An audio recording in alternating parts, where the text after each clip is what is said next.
قدرمنو زموږ په پښتو کې یو بربنډه لطیفه ده خو که تاسو ته ښکاري چې دا لطیفه به د علیشه د مور د کنځلو نه د ټیک ټاک د ویډیوګانو او زموږ په نیشنل ټلویزیون چې کوم ډسکشن روان دی د هغې نه زیاته بربنډ دی نو دا ویډیو مه ګورئ لطیفه داسې ده قدرمنو چې د یوې زنانه سره چې کوم دی هغه جسماني زیاتې وشي دا زنانه راپورټ دپاره تانې ته لاړه شي او سچو ته وایي چې ما سره داسې چل وشو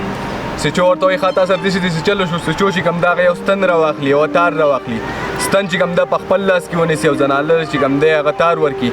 زنانه ته وایي په دې ستنه کې سوری دی او تا سره دا تار دی په دې ستنه کې دا تار منډه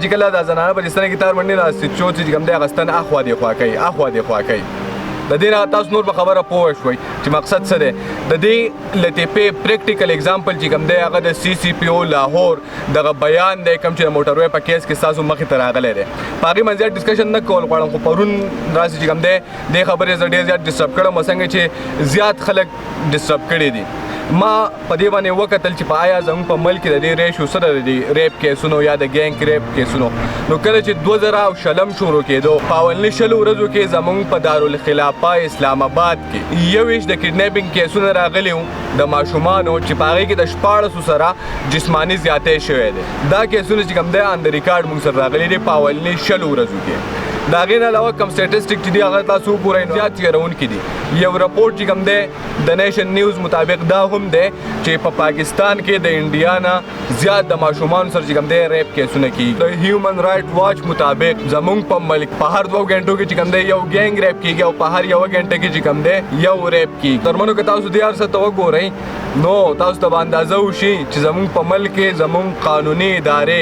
کوم چې هغه زموږ د حقوقو حفاظت کوي هغه صرف د هغه خسي غویي په شانتي دي چې هغه صرف پټې اړولی شي او نور د پریکټیکل کار نه ملزمان راونیسي سسپیکټډ یي هغو ته کیس لاړ شي عدالت کې پرې قصه وشي او دغه شان چې کوم دی په یو څونه وخت پس چې کوم دی دوی بیا په ضمانتونو باندې بهر ته راوځي که زه یم که زما بل رور دی که بل رور دی هغه په ټویټر باندې په فیسبوک باندې او په سوشل میډیا باندې او په نیشنل ټلویزیون باندې په دې باندې غټ غټ پروګرامونه او ډسکشن وشي چې هینګ د ریپسټ پبلیکلی خو اصل کې دا ویډیو کوم دا صرف د دې مقصد دپاره کوم چې یو سوال زه پریشانه کړی یم دې خلکو له به پانسي اخر څوک ورکوي هو ویل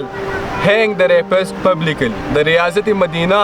خبرې که زموږ واکداران کوي نو هغو دې دا خبره هم نه هېروي چې په ریاست مدینه کې چې کوم دی هلته کې د قانون امپلیمنټیشن دی آیا تا د قانون امپلیمنټیشن په تېر 2 کالو کې څونه وکړو ستا په حکومت کې چې کوم دی په تېر 2 کالو کې څونه ریپ کیسونه رجسټر شوي دي ستا په دې تېر 2 کالو کې څونه کسان چې کوم دی د دغه ریپ کیس ملزمان چې کوم دي هغه اوسه پورې بهر ګرځي او نور خلک چې کوم دی هغه خپل د دې وحشیت چې کوم دی هغه ښکار کوي د عمران الله معراج دغه یو سوال دی هم دا څوک چې ویډیو ګوري د هغو نه هم خپل د واکدارانو نه چې دا پانسي به ورکوي څوک زه نور دا پوس نه کوم چې هینګ د ریپسټ زه صرف دغه سوال کوم چې څوک په دا ریپسټ زموږ سره هغه له پانسي ورکوي